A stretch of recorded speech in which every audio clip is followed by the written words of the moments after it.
sequência, então, a Débora possa fazer uso da palavra.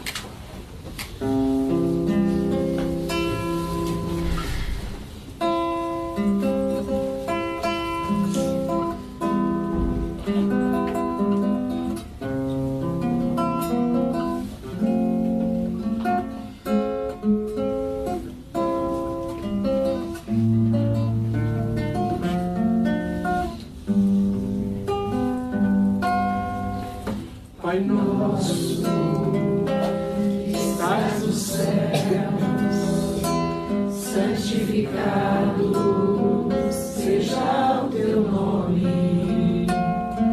Venha a nós o teu reino, seja feita a tua vontade, assim na terra.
Então, só mais uma palavrinha, rapidinho, para acender a luz.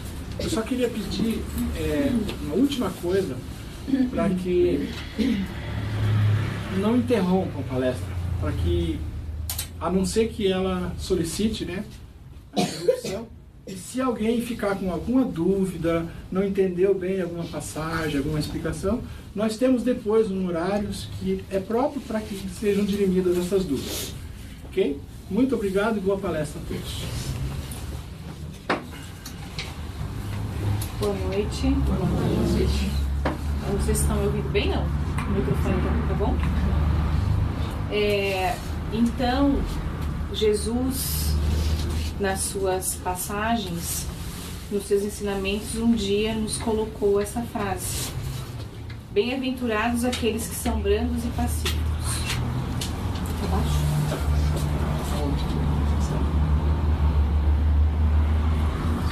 Vão me avisando aí se melhor. E penso que é uma passagem tão importante, porque na nossa doutrina espírita existe um capítulo só para falar disso, só para falar dessa frase. Então, quando eu fui convidada a fazer a palestra, eles não dão tema. E às vezes é pior, né? Quando não dá o tema, porque eu falo assim, que tema que eu vou fazer? Tem tanta coisa pra gente fazer. E um dia eu acordei e tive a intuição, né? Na verdade, eu não tive a intuição exatamente desse tema, mas falava assim no meu ouvido: a afabilidade e a doçura. Daí fui procurar e era dentro desse capítulo. Então a gente vai tentar abordar hoje um pouquinho o que Jesus quis dizer, né, com esta frase tão importante. A doutrina espírita, até para situar quem está começando a vir na casa, está começando a estudar a doutrina agora, como toda religião, toda doutrina, ela tem alguns pilares de sustentação, né, que são as crenças, no que a gente acredita e que respaldam as nossas atitudes do dia a dia. Então, o primeiro pilar é a existência de Deus. Então, todo espírita, ele acredita em Deus, né? Lá no Evangelho está, né? Um ser supremo, justo e bom, né? Então é assim que a gente acredita. Esse é o primeiro pilar. Todos nós acreditamos em Deus. O segundo, né? É que o nosso espírito, nós na verdade, porque somos espíritos, não existe a morte, né? Então, na imortalidade da alma, a gente fala, tem uma diferença pequena, né? Que a alma é quando está encarnada, e espírito quando está fora do corpo físico, né? Então, a morte, na verdade, é uma passagem. Não existe morte da forma com que muitas pessoas acreditam, né? Conforme o Espiritismo coloca, que a gente nasce e morre e acabou, né? A vida, na verdade, é a espiritual. Essa vida que a gente está vivendo aqui é uma passagem. A verdadeira vida é a espiritual. O terceiro pilar é a comunicabilidade com os espíritos. Então nós, né, a nossa doutrina acredita que a gente pode ter a comunicação com espíritos, tanto os espíritos mais evoluídos que vêm para nos auxiliar, vêm nos orientar, né? A gente tem aí as obras, milhares de obras, né? Tanto se a gente for juntar aí do Kardec, né? do Chico Xavier, que, né, psicografava obras que os espíritos trouxeram vários ensinamentos para nós. Então a gente tem essa possibilidade. E como temos possibilidades também de comunicar com espíritos ainda em sofrimento. O quarto pilar é a pluralidade dos mundos habitados. O que isso quer dizer? Que nós não vivemos sozinhos, né? Não é só o nosso planeta que é habitado. Todos os planetas que existem são habitados. Nós vivemos num planeta que está numa fase evolutiva. Existem planetas mais evoluídos que os nossos e existem planetas menos evoluídos ou iguais à fase que estamos passando agora. O quinto pilar é a reencarnação. Então, esse é um dos principais pilares, né, da doutrina espírita, ou seja, nosso espírito veste roupas, né, uma roupagem, cada vez que reencarna, ou seja, entra na carne novamente. Então, nós estamos aqui no momento, né, desse jeito, né, posso desencarnar, ou seja, né, meu corpo físico morre, meu espírito continua e tem uma vivência num outro corpo, né, para outros aprendizados, para garantir com que a gente tenha uma evolução. O sexto pilar, eu coloquei em negrito, porque esse tema que a gente trouxe, ele está muito ligado com este pilar, que é a lei de amor e caridade. O Espiritismo vem batendo muito nessa tecla, que nós precisamos nos melhorar internamente, sermos mais amorosos. E isso a gente só vai conseguir quando a gente também tiver a prática da ajuda ao próximo. A caridade é uma das principais funções da casa espírita. Podem ver que em qualquer casa espírita que vocês forem, existem trabalhos de caridade, seja em orfanato, seja em asilo, seja em atendimento até dos irmãos carentes na própria casa, porque isso é uma lei que devemos praticar. E o sétimo pilar é a lei de causa e efeito, ou seja, para todo efeito tem uma causa. Então nada do que a gente faz é assim, porque Deus quis, né? Tudo que acontece com a gente tem uma necessidade e aquilo está acontecendo por algum motivo. Às vezes a gente não sabe, né? A gente não consegue ter essa sabedoria de entender o porquê, porque se a causa não estar nessa vida, como por exemplo, pode ser que eu fiz mau uso lá, né, da comida, comi demais, aquele tipo de comida me fez mal, me deu um problema no fígado, por exemplo. Ou cigarro, né, fumei muito tempo, chegou numa idade mais avançada e me deu um efizema pulmonar. Se eu não tenho a causa nesta vida, pode ter certeza que tem a causa na vida anterior. Então, nós ainda estamos expiando, né, ou passando por situações onde erramos no passado e nesta vida estamos passando por situações para aprender e não errar novamente. Então, a lei do amor e caridade, que a gente vai fazer a ligação com o tema hoje, ela é uma lei que deve regular as relações dos homens e manter entre eles a concórdia e a união. Olha a importância desse pilar, que é do Espiritismo, mas, né, que deveria ser, né, acredito que todas as religiões preguem isso. As pessoas, às vezes, que acabam fazendo mau uso disso em algumas religiões, né? Todas as doutrinas, elas foram criadas para algo positivo. O problema é as pessoas que distorcem isso, inclusive em casa espírita, né? Mas essa é uma lei que deveria regular as relações do mundo todo. Mas, infelizmente, não é o que a gente percebe no dia a dia, né? Então, eu trouxe aqui uma frase que eu sou apaixonada, né? Pelo Dalai Lama. Eu acho ele um homem extremamente sábio, acho que é um mestre que veio nos trazer muitos ensinamentos. E olha só que interessante como ele consegue colocar em pequenas frases o que acontece no mundo hoje. Eu acho que vocês não conseguem enxergar daí, mas eu vou ler. Perguntaram ao Dalai Lama: o que mais te surpreende na humanidade? E ele respondeu: os homens, porque perdem a saúde para juntar dinheiro, depois perdem o dinheiro para recuperar a saúde. E por pensarem ansiosamente no futuro, esquecem do presente, de tal forma que acabam por não viver nem o presente e nem o futuro. E vivem como se nunca fossem morrer, e morrem como se nunca tivessem vivido. Porque hoje, o que as pessoas mais dão valor? No ter. Tenho que ter isso, tenho que ter aquilo, tenho que conseguir o cargo tal, porque eu tenho que ganhar melhor, porque eu tenho que comprar tal coisa, né? E se a gente não tomar um cuidado, a gente entra nisso fácil, porque é um pensamento tão cultural já é tão normal, que se a gente não cuidar, a gente entra nesse tipo de situação.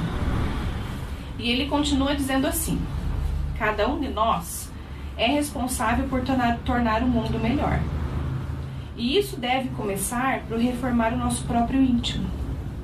A importância da educação já foi compreendida, mas cérebros brilhantes também podem produzir grandes sofrimentos. É preciso educar os corações. Por que eu coloquei essa frase também? Porque eu penso que todos que estão aqui nesta noite estão buscando isso. Se reformar intimamente, estão buscando a Deus, buscando ser pessoas melhores, né? E é claro que quando a gente faz uma reforma íntima, as nossas atitudes servem de modelo para as pessoas lá fora.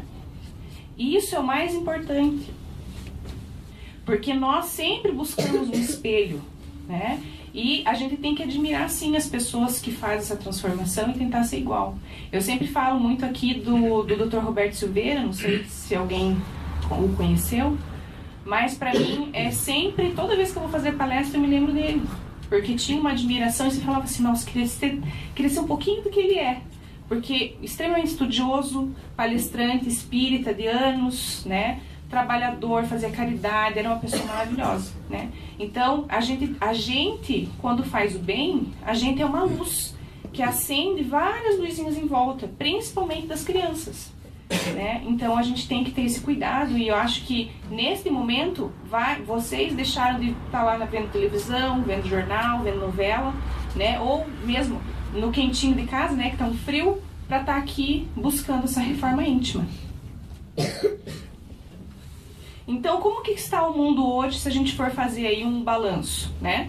Um consumismo exagerado. Eu coloquei uma foto de mulher, mas essa mulher, hein? Homem também, né? Mas a mulher sempre tem essa fama, né? De que compra muito sapato, muita roupa, né? Mas o que a gente vê é um consumismo muito grande, e as crianças hoje estão assim. Eu trabalho em escola, né? Sou psicóloga em escola. Como a gente nota isso desde pequenininho, né? E repara no que o outro tem, se a outra é bonita, se a outra não é. Porque eu já peguei crianças de primeiro ano, uma menina que queria sair porque ela não tinha o cabelo bonito igual da outra. E ficavam falando que o cabelo dela era feio, né? E que ela queria isso, que ela queria aquilo, que ela pediu pra mãe dela, sabe? Então, assim, as crianças já estão entrando, né? Nesse movimento terrível do consumismo. O trabalho exagerado, né, buscando ter, eu quero, eu preciso, né, às vezes não é nem quero, eu preciso ter isto, né. Então, os pais, o que a gente vê de rotina hoje, eu principalmente que lido com criança, a maioria das crianças em tempo integral, né, a maioria dos colégios hoje tem período integral para criança, vai ficar o dia inteiro, e os pais trabalham o dia inteiro, pai e mãe, né. O que era muito comum a gente ver antigamente? A mãe cuidava dos filhos, o pai trabalhava. Mas para que isso acontecesse, se tinha uma vida mais simples. Concordam comigo? E eu sempre falo assim, e inclusive quem assistiu a palestra da Lisa, que é uma companheira aí, né, de jornada da educação, a gente sempre fala assim, que muitos psicólogos dizem, não, mas não importa. O que importa é a qualidade do tempo que você está com teu filho. Daí a gente fica, eu sempre falo isso com ela, daí a gente fica pensando, será mesmo? Que é isso que importa? Porque se nós, adultos, estudiosos, né, até pensando na questão da doutrina espírita, que nós temos que ver as tendências dos nossos filhos, né, desde pequenos, para a gente ir, né, ajudando eles, né, como um diamante, né, você vai, como é que é a palavra? Isso, lapidando. Se você não tem tempo, como é que você vai ver as tendências do teu filho? Quem está vendo é o professor, que está lá o dia inteiro com ele, né? Então, assim, não é uma crítica, né, aos pais, porque a gente sabe, assim, que existem situações e situações. Tem pais que precisam e têm essa necessidade. Mas hoje, a gente vê pais, assim, que se deixar, a escola está fechando e o filho está lá e não foi buscar, né? Então, a gente tem que pensar nessas situações, né? Então, esse trabalho exagerado, a criança vê esse trabalho exagerado, ela vê esse consumismo na gente, de ter que ter muita coisa, não ter a vida simples, e ela entra nisso também. Então, os filhos crescendo sozinhos, e aí tá uma imagem real do que acontece hoje, né? As crianças brincando juntas, mas individualmente. Ou seja, elas estão juntas, mas cada uma no seu mundo, com o seu tablet, com o seu celular, com o seu jogo, né? E parece que não se comunicam, né? Então, temos que cuidar também, porque, inclusive, neste capítulo, ele fala que uma das virtudes deste período que nós estamos passando é a questão da tecnologia, do avanço tecnológico, né? Porém, uma das dificuldades é o avanço moral. Então, existe aí um distanciamento muito grande. Muita tecnologia, muito estudo da tecnologia e muito distanciamento da questão moral, que é o que a gente vem buscar aqui. Sustentabilidade, a gente escuta, mas vou dizer para vocês, é difícil da gente praticar. Gasta água, né? Consome muita comida, muito isso, muito aquilo, e às vezes a gente não pensa, né, na economia, não porque a gente vai pagar, mas numa economia que é para os nossos filhos, para os nossos netos e futuramente para nós, né? Porque se a gente reencarna, a gente quer ter um mundo bom aqui pra gente viver, né? Eu fui num congresso em São Paulo e confesso que, assim, a gente tá em escola, a gente ensina muito isso para as crianças, tenta trabalhar, mas a gente teve uma oficina dentro do congresso só sobre isso e como mexe com a gente pensar em coisas assim simples e que às vezes a gente passa e critica, né? Mas que depois que eu passei por essa oficina e escutei pessoas assim gabaritadas sobre isso, a gente começa a refletir, né? Por exemplo, com o uso de sacola no mercado, né? Com o uso, em vez de copo descartável, usar cada um o seu copo, cada um lava o seu copo. Coisas simples que a gente escuta, mas a gente não faz em casa, que a gente não muda. A competitividade e egoísmo, né? A gente vê isso o tempo inteiro, quem trabalha aqui vê isso em empresa, o tempo inteiro um querendo tomar o lugar do outro, né? Eu quero ser melhor, em vez de cada um dar o seu melhor, eu sempre faço essa comparação. Em vez de cada um dar o seu melhor, cada um quer ser melhor que o outro, quer aparecer mais que o outro. E isso entra muito na competitividade, né, e no egoísmo. Se a gente pegar o Evangelho segundo o Espiritismo, nesse capítulo, que é o capítulo 9, bem-aventurados aqueles que são grandes e pacíficos, ele tem, se não me engano, 5 subcapítulos dentro. O primeiro que fala sobre injúrias e violência. Então aqui são passagens da Bíblia, né, que eu vou ler para vocês pra gente refletir. Bem-aventurados aqueles que são brancos, porque eles possuirão a terra. Bem-aventurados os pacíficos, porque eles serão chamados os filhos de Deus. Aprendestes o que foi dito aos antigos: não matareis, e todo aquele que matar merecerá ser condenado pelo julgamento. Mas eu vos digo que todo aquele que se encolerizar contra seu irmão merecerá ser condenado pelo julgamento. Que aquele que disser a seu irmão raca merecerá ser condenado pelo conselho. E aquele que lhe disser sois louco merecerá ser condenado ao fogo do inferno. Então, se a gente for ver, são palavras duras, né? Antigamente, naquela época, raca, eles falavam quando eles queriam desprezar alguém. Então, eles viravam para o lado, cuspiam e falavam raca, né? Então, era uma forma muito ruim, assim, de se dirigir a alguém. Então, por que Jesus fala tanto disso, né? Por que ser brando e pacífico? Por que não se encolerizar? Cuidado aqui, né? Eu vou falar desses cuidados que a gente tem que ter, porque quem assistiu a palestra passada viu que não se encolerizar não é negar que ficou com raiva. Vou repetir. Não se encolerizar não é negar que a gente tem raiva. Porque nós estamos num momento evolutivo em que a gente sente raiva. Se alguém faz alguma coisa pra gente, a gente fica bravo. O problema não é ficar bravo e ficar com raiva. O problema é agir a favor dessa raiva. É se vingar, é retribuir, né? É fazer esse tipo de situações, propiciar esse tipo de situações, né? Mas por que Jesus falou isso? Por que nós temos que todos nós sermos brandos e pacíficos?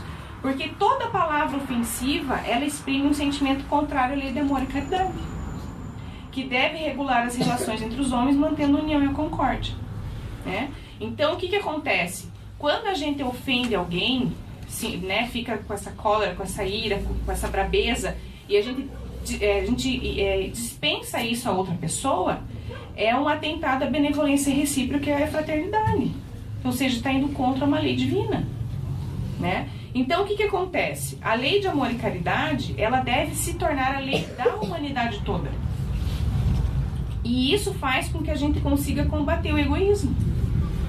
A hora que todo mundo respeitar essa lei, né, que eu vou dar umas dicas no final, como que a gente pode se tornar brando, pacífico, né? Venho tentando treinar bastante, porque não é fácil, né? Porque a gente que fala aqui é mais cobrado ainda, né? Mas a gente tenta trazer até com muitas contribuições de outros autores, da psicologia, da psiquiatria, né, que estuda muito essa reforma íntima, como que a gente pode praticar isso. E quando a gente conseguir, vocês podem ter certeza que a maioria do nosso egoísmo ele vai se dissipar. Mas o que é benevolência? Porque nesse capítulo, eles também falam muito dessa palavra. Então, benevolência tem origem no latim, benevolentia, que expressa a qualidade de alguém que é benevolente, ou seja, demonstra afeto e estima em relação a alguém. Benevolência significa demonstrar bondade ou boa vontade em relação a outras pessoas, revelando o altruísmo, ou seja, né, o querer ajudar o próximo, e a empatia. O que é empatia? É o poder que a gente tem de se colocar no lugar da outra pessoa, né, e para compreendê-la, mesmo quando ela está errada. A gente, às vezes, o erro da outra pessoa, né, o que outra pessoa fez, às vezes ela está passando por uma situação que não justifica o que ela fez, mas pelo menos a gente compreende por que ela fez aquilo. Então isso já é um bom caminho. A gente vai falar disso mais pra frente. O segundo subcapítulo do Bem-aventurados aqueles que são brandos e pacíficos, ele vai falar da afabilidade, da doçura. Então, a primeira frase desse subcapítulo está assim: a benevolência para com os semelhantes, fruto do amor ao próximo, produz a afabilidade e a doçura, que são a sua manifestação. Então, vou ler de novo. A benevolência, ou seja, esse afeto, esse carinho que a gente pode ter com outra pessoa, fruto do amor ao próximo, produz a afabilidade e a doçura, que são a sua manifestação. Então, é na prática do amor ao próximo, né? Às vezes a gente não tem isso muito desenvolvido ainda, a gente tem que desenvolver. Tem pessoas que têm isso, parece que é natural, né? A gente fala que a pessoa parece que é uma pessoa meiga, que passa aquela doçura. Tem pessoas que são mais duras, mas todo mundo tem a chance, né? E a capacidade de desenvolver isso. E como que a gente desenvolve? Na prática. Eu sempre falo isso, né? As pessoas falam assim, mas é tão difícil desenvolver virtude, né? Mas como que a gente desenvolve? As pessoas falam pra mim assim, eu não consigo.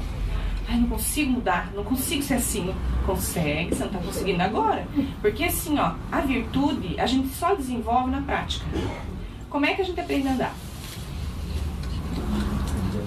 Andando. Não é lendo, né? Como é que a gente aprende a andar de bicicleta? Andando de bicicleta.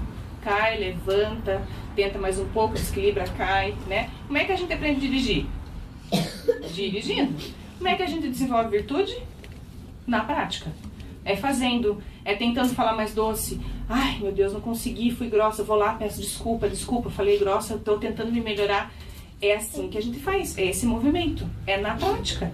Se a gente tentar uma vez e falar assim, não consigo desistir, não vai conseguir nunca, né? Então a gente tem que fazer esse exercício e ter perseverança o tempo inteiro.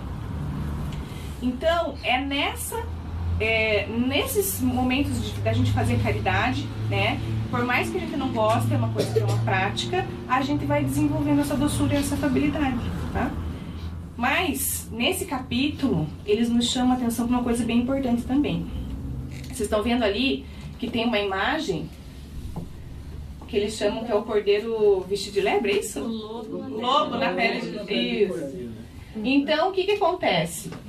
Eles falam nesse capítulo que a gente tem que tomar muito cuidado, porque muitas pessoas falam doce, né? Você fala, nossa, que pessoa legal. Mas, pelas costas, são pessoas duras, que falam mal, né? Que criticam. E que eu vejo, assim, dentro da minha profissão, é o mais difícil de lidar. Porque quando a pessoa não tá bem e ela vem, mas ela fala, você tá vendo ela verdadeiramente como ela é. Ela chega pra você e fala assim, eu não gostei. Ela ainda não consegue falar do jeito doce, mas ela tá falando, né, a verdade.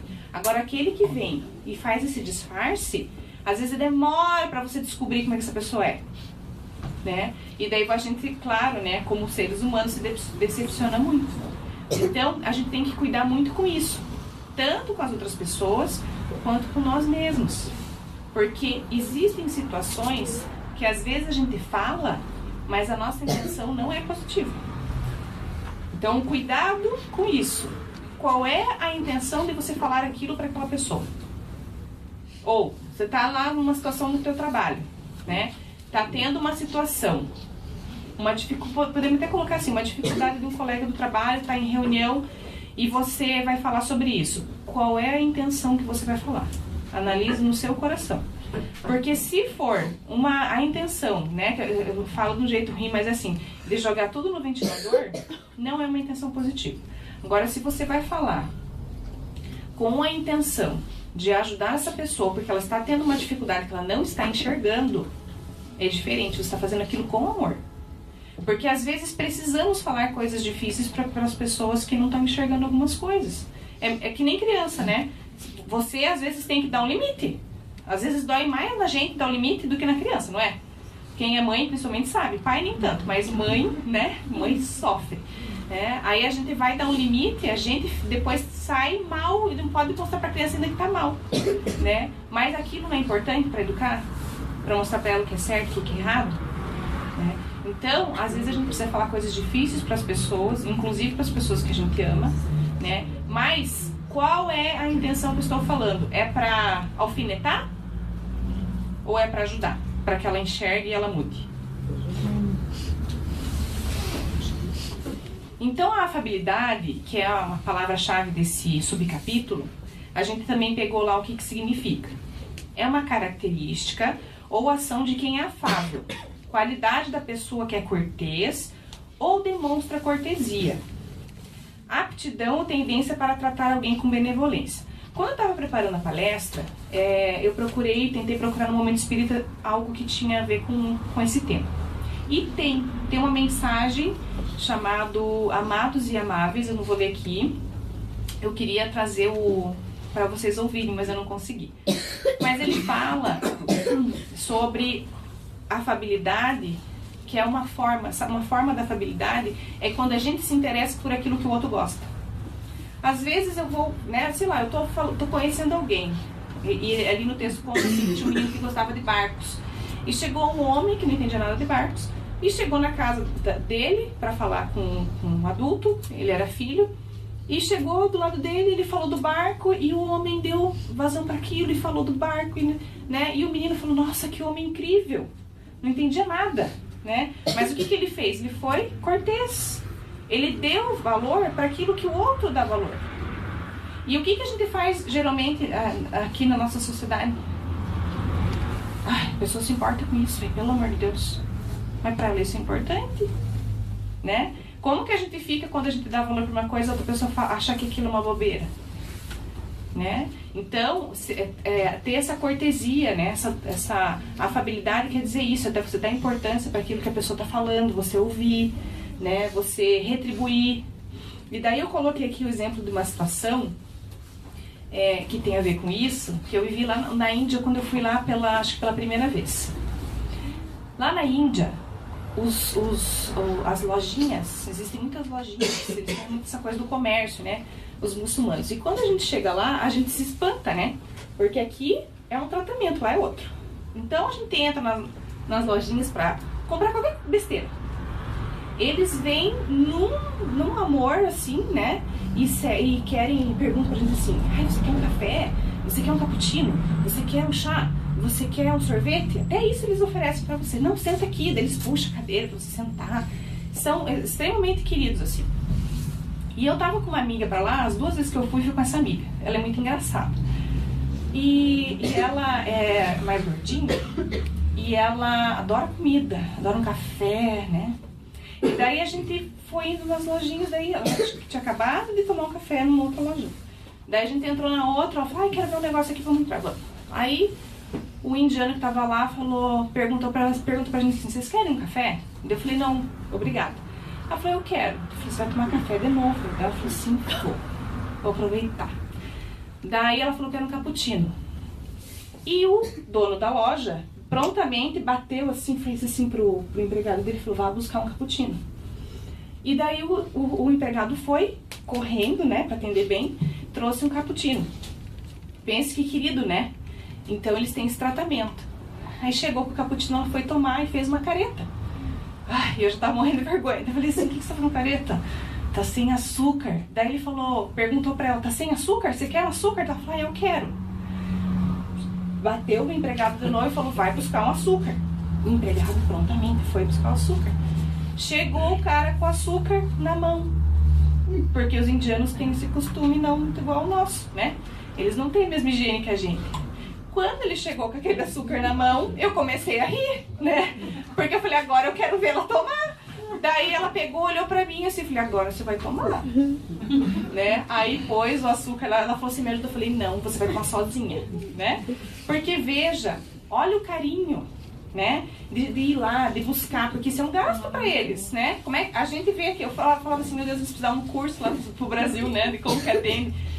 E daí, todo o carinho, claro, do jeito deles, trouxeram do jeito deles. Agora você não vai ser, né? Você vai ser afável e doce e vai tomar um cappuccino assim mesmo, né? Então, essa retribuição, né, do carinho pelas outras pessoas, a gratidão que a gente tem que ter pelas pessoas que nos ajudam, isso é a afabilidade, a doçura, né? Isso é uma parte, né, desse tema. E o que é a doçura? A gente já pensa logo num doce, né? Qualidade do que é doce, do que tem o gosto doce, o sabor doce, ternura, atributo da pessoa meiga e terna, brandura, né? Que é a suavidade, delícia, aquilo que é prazeroso, afável e encantador, a doçura da brincadeira da criança. Então é tão bom, né? Quando a gente conversa com uma pessoa que é doce, que é suave, que fala num tom assim, até o tom, né, da voz é suave. Tão ruim quando a gente chega alguém gritando, né, falando muito alto ou criticando tudo, né? Então a gente sabe a diferença.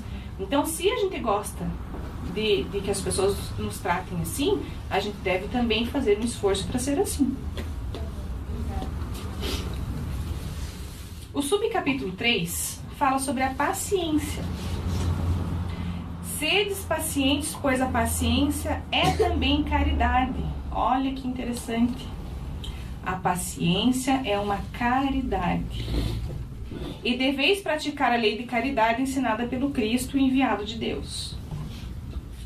Caridade. Aí ele vai explicar ali o que tem a ver isso, né? Ele fala assim, ó.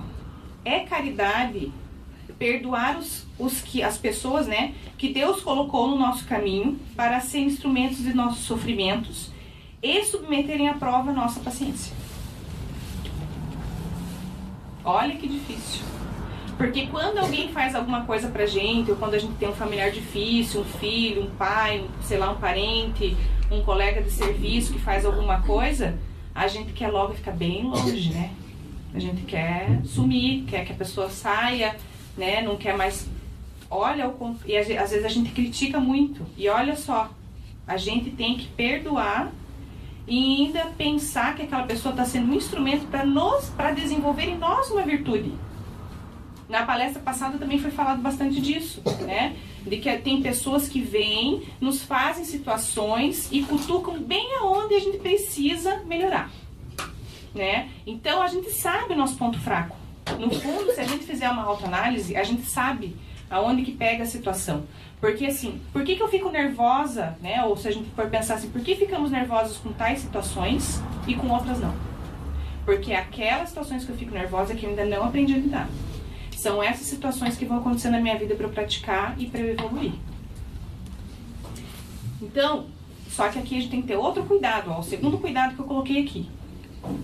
Não importa a causa do teu sofrimento, não firas o teu semelhante. Então, quem falou essa frase foi Buda, né? Eu coloquei a imagem dele ali para lembrar. Então, cuidado, porque quando a gente está sofrendo, quando a gente está mal com alguma coisa, a gente joga isso em cima dos outros. E às vezes os outros não tem nada a ver com aquilo que aconteceu. E daí a gente fica mal, porque além da gente já estava mal com outra coisa, a gente se arrepende do que fez. E daí o movimento de pedir perdão às vezes é difícil, de pedir desculpa, né? Então, por mais que a gente tá chateado, alguém fez alguma coisa com a gente, outras pessoas não tem nada a ver com isso. Eu não tenho que jogar nem a responsabilidade, nem a culpa, nem a raiva em cima dos outros.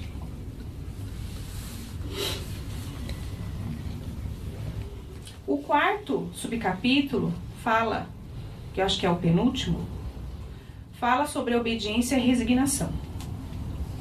Não confundi-las com negação do sentimento e da vontade. Tá vendo? Não, eu aceito isso porque Deus quis assim. É o meu karma. Às vezes eu vou falar uma coisa que às vezes pode até parecer estranha.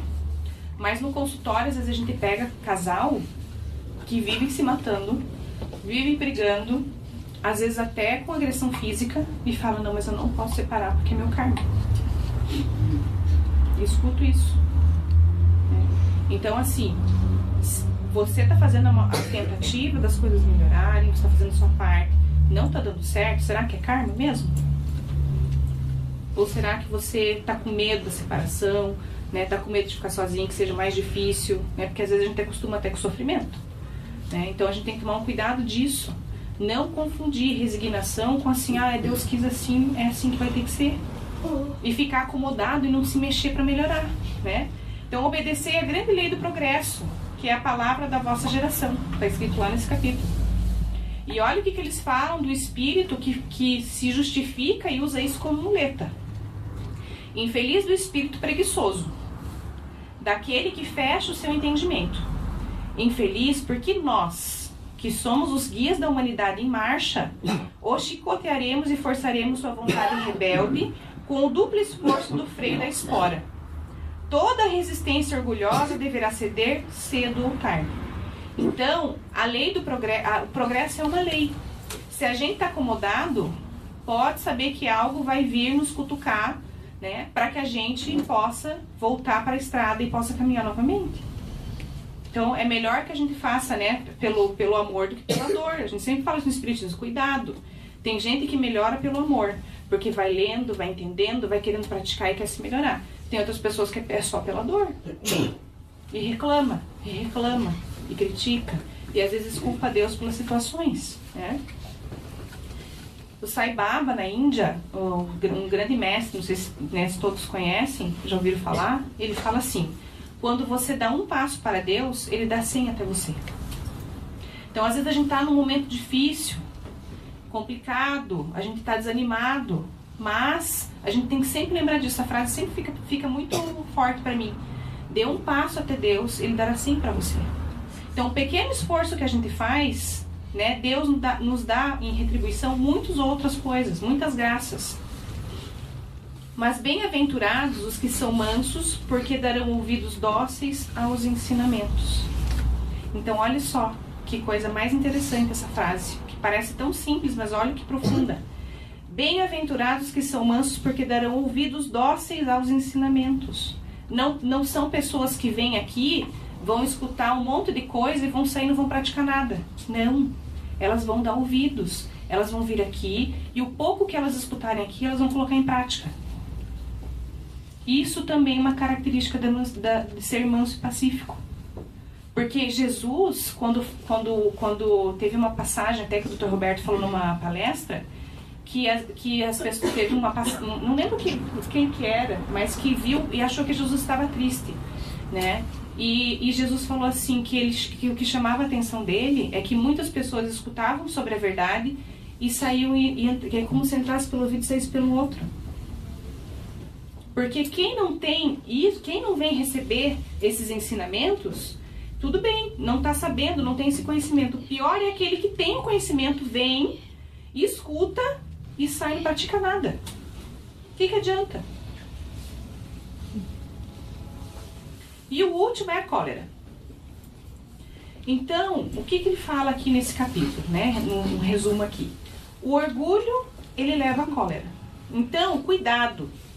A causa da grande maioria dos nossos acessos de raiva, de situações que a gente fala e depois fala, ai meu Deus, eu devia ter falado, me passei, é orgulho ferido. Podem verificar. Isso está no Evangelho também. Que é pra gente tomar muito cuidado. Quando acontece esses momentos de explosões nossas, é porque a gente sentiu a nossa personalidade, o nosso ego ferido.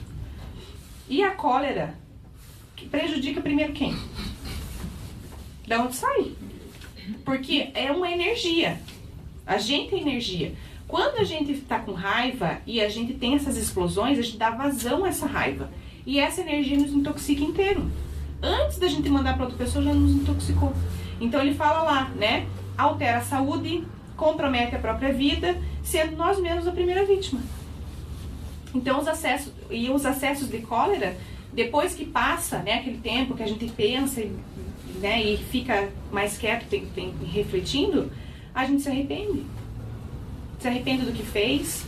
Depois a gente, às vezes, tem situações que a gente não consegue voltar atrás porque a pessoa depois não quer nem conversar com a gente. Cria toda uma situação, às vezes, em casa, com o filho, né?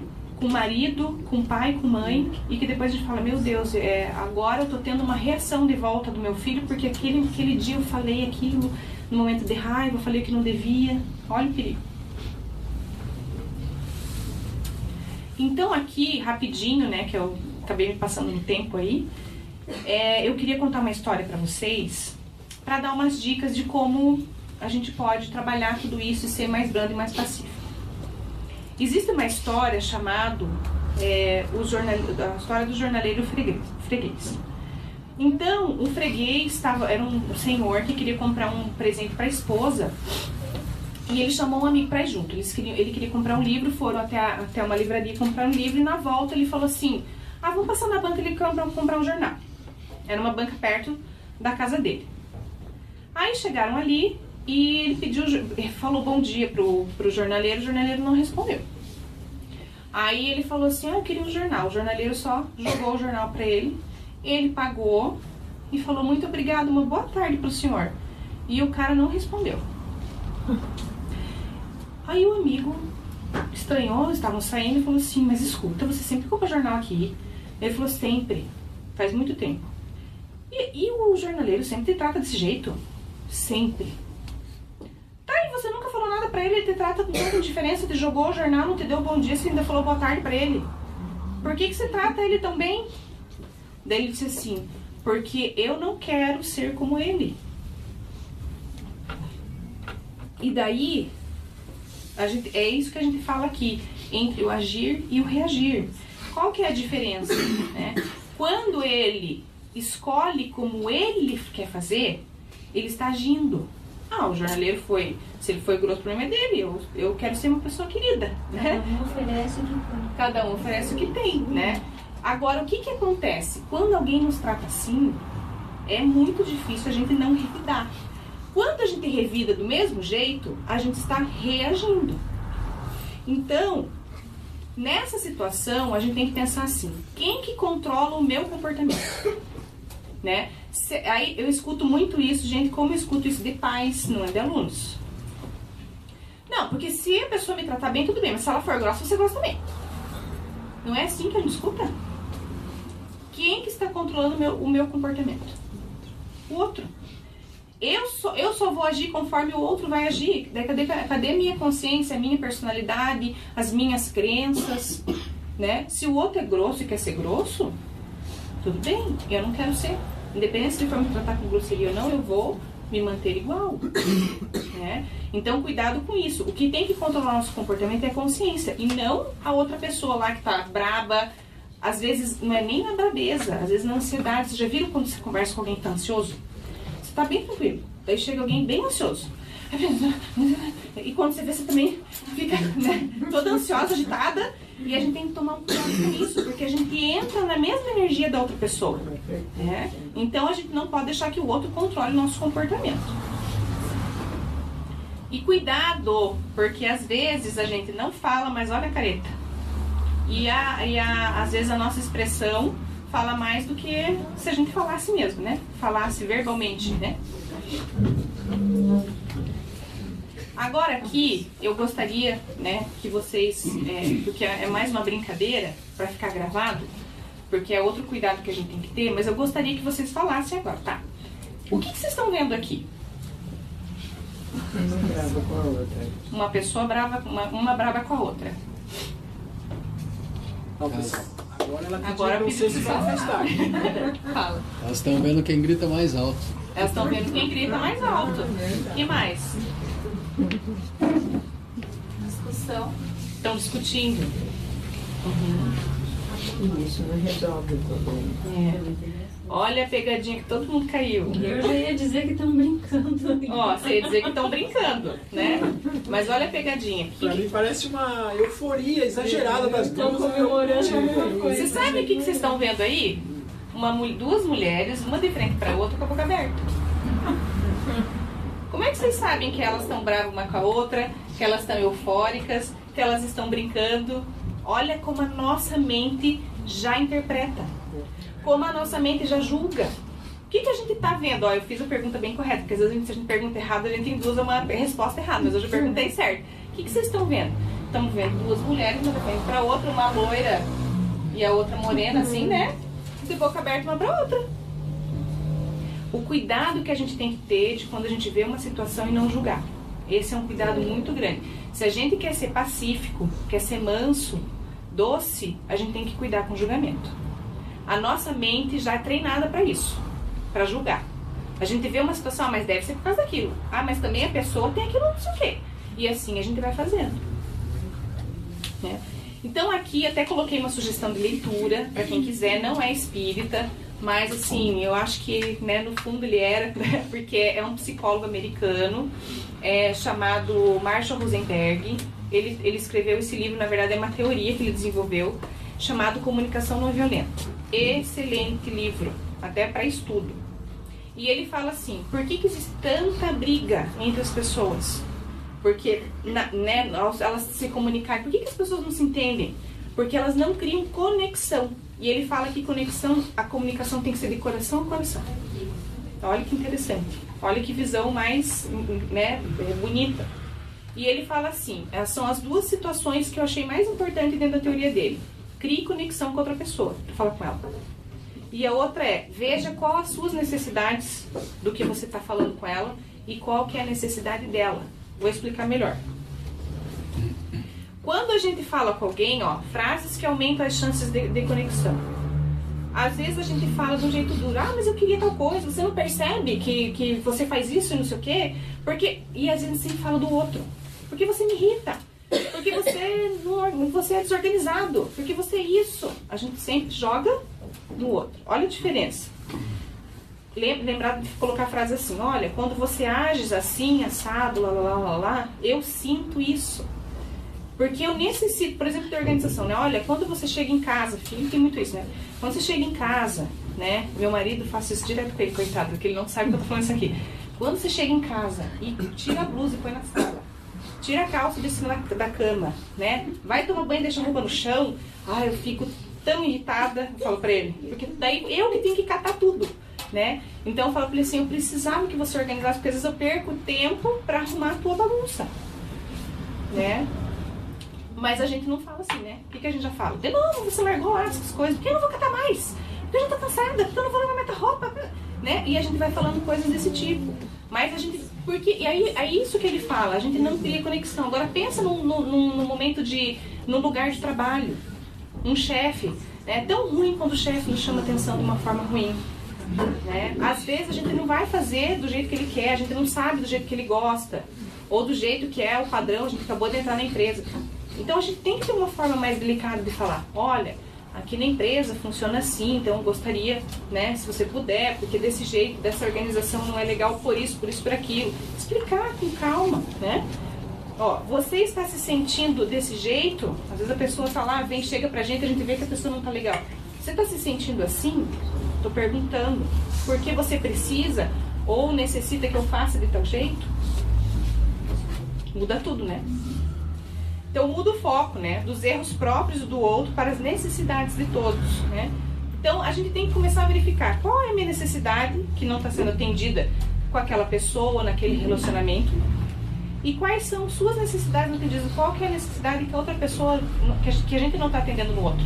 E se a gente não vai conseguir atender aquela necessidade, a gente tem que falar assim, olha, eu não vou conseguir. Porque, de repente, lá, eu não concordo com isso que você está falando, então eu não vou conseguir. Tem que ser sincero. Formule pedidos em linguagem positiva, né? Ao invés de, eu não quero que você trabalhe tanto.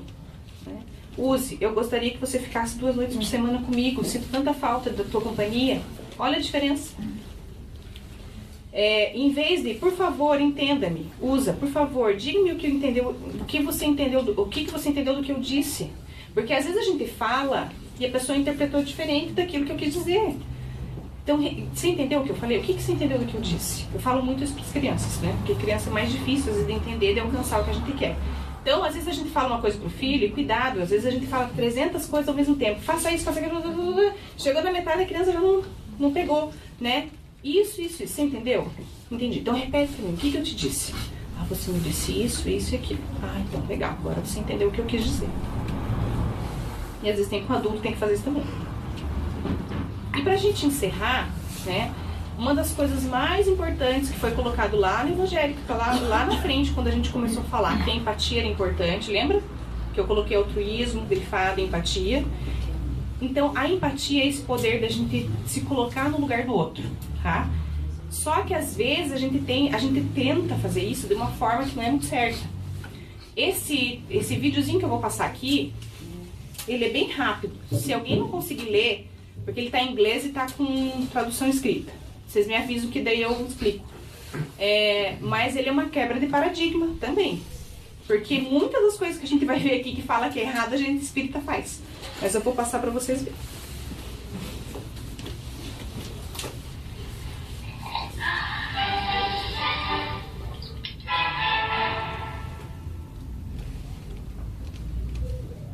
So what is empathy, and why is it very different than sympathy? Empathy fuels connection. Sympathy drives disconnection. Empathy, it's very interesting. Teresa Wiseman is a nursing scholar who studied professions, very diverse professions where empathy is relevant, and came up with 4 qualities of empathy. Perspective taking, the ability to take the perspective of another person or recognize their perspective as their truth. Staying out of judgment, not easy when you enjoy it as much as most of us do. Recognizing emotion in other people and then communicating that. Empathy is feeling with people. And to me, I always think of empathy as this kind of sacred space when someone's kind of in a deep hole and they shout out from the bottom and they say, I'm stuck, it's dark, I'm overwhelmed. And then we look and we say, hey, climb down. I know what it's like down here, and you're not alone. Sympathy is, ooh, it's bad, no. You want a sandwich? Empathy is a choice, and it's a vulnerable choice, because in order to connect with you, I have to connect with something in myself that knows that feeling. Rarely, if ever, does an empathic response begin with "at least." I had it, yeah. And we do it all the time. Because you know what? Someone just shared something with us that's incredibly painful, and we're trying to silver lining it. I don't think that's a verb, but I'm using it as one. We're trying to put the silver lining around it. So, I had a miscarriage. At least you know you can get pregnant. I think my marriage is falling apart. At least you have a marriage. John's getting kicked out of school. At least Sarah is an A student. But one of the things we do sometimes in the face of very difficult conversations is we try to make things better. If I share something with you that's very difficult, I'd rather you say, I don't even know what to say right now, I'm just so glad you told me. Because the truth is, rarely can a response make something better. What makes something better is connection. Para quem não conseguiu ler, eu vou explicar rapidinho, que acho que ficou pequeno aqui, né? Muitas vezes, ela fala assim, quando tem empatia, tem essa conexão com o sentimento da outra pessoa. Mas muitas vezes nós somos simpáticos, ao invés de ser empáticos. Então, o que a gente fala assim? A pessoa fala assim, ai, perdi meu bebê, mas pelo menos você pode engravidar de novo. A gente faz ou não faz isso? A gente faz, né? A gente tenta, ai, vamos olhar, não é que a gente não tem que olhar o lado positivo das situações, mas às vezes na hora que a pessoa está passando por aquilo, isso não é uma forma empática de dizer, né? Que ela falou ali, nossa, o John foi expulso da escola. Ai, mas ainda bem que a tua outra filha vai bem, né? O que você está querendo dizer, né? Então, o que é uma forma empática, né? Pensa numa situação de morte, que olha, mesmo a gente sendo espírita, é sofrido, né? Por mais que a gente tenha entendimento, tudo isso, a gente sofre, é uma separação, é um momento, né? A gente fica assim, ai, gente, é tão difícil, né? Porque a gente não sabe o que dizer. Às vezes a gente não tem o que dizer, a gente tem que abraçar a pessoa e falar assim, sinto muito, né? E vou estar do teu lado nesse momento difícil. Isso é uma forma empática. Né? Então a gente tem que ter esse treinamento de olhar e sentir o que a pessoa está sentindo e às vezes um carinho, um abraço e o estar junto naquele momento sem falar nada às vezes. Porque às vezes a pessoa não quer conversar, ela não está nem conseguindo. Mas só de estar do lado dela, em companhia dela, isso já é uma forma empática. Isso já é um carinho. Né? Isso é o que a gente pode oferecer no momento, porque às vezes a gente não tem muito o que dizer mesmo. Né? Então a gente tem que tomar cuidado com essa simpatia. Né? Bom, acho que é o que eu programei para passar para vocês. Agradeço a atenção, né? Que Jesus possa nos abençoar sempre. Sim.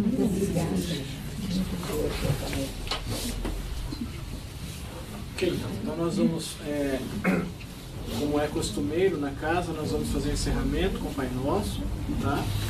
Aí na sequência vocês serão chamados para os passes e a Débora, a partir do momento do encerramento aqui com o Pai Nosso, ela vai ficar à disposição. Se algum de vocês quiser perguntar alguma coisa, quiser fazer alguma observação, ficou com alguma dúvida, né? Aí fique à vontade, que é o momento apropriado então, para as intervenções, ok?